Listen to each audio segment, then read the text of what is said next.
Hello and welcome back to my channel. I am Ranita. Let's make a very popular Indian street food, Tawa Palav. Before we get started, if you're new here and haven't subscribed to my channel yet, then please consider subscribing and click the notification bell so that you'll be notified on all my updates. Note down or screenshot this recipe for your reference. So let's get started.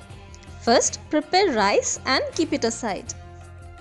At the same time, evenly chop and set aside all the other ingredients mentioned in the recipe. So let's make Tawa Palav. Add some oil to your preheated pan, let the flame be low. Next add some cumin seeds and let them splutter.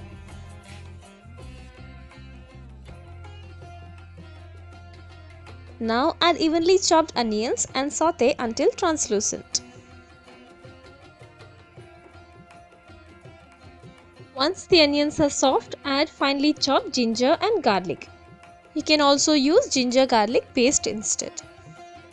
Now add all the chopped veggies: carrots, beans, capsicums, cabbage, green peas and corn.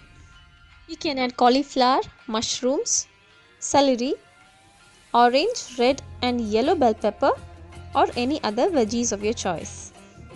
Add salt and cook it covered for 2 minutes on a medium flame.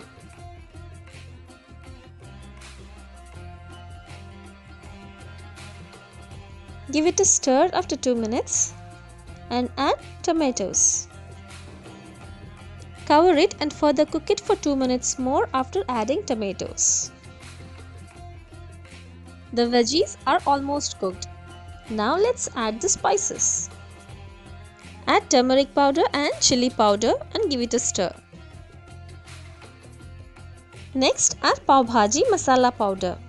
Bhaji masala powders are easily available in Indian stores. If not, you can make them by yourself. Click the card above to watch how to make Bhaji masala at home. Finally, add cooked rice into this delicious mixture. Mix all the ingredients together and let all the flavors combine. And that's all. Your yummy-licious Tawa Palav is ready to serve. You can also serve it with raita. Click the card above to watch how to make delicious raita. If you have tried any of my recipes, share it on Instagram and tag me there. Also, don't forget to follow me on all my social medias, to which links are provided in the description box below. Thanks a lot for subscribing and sharing. Thanks for watching.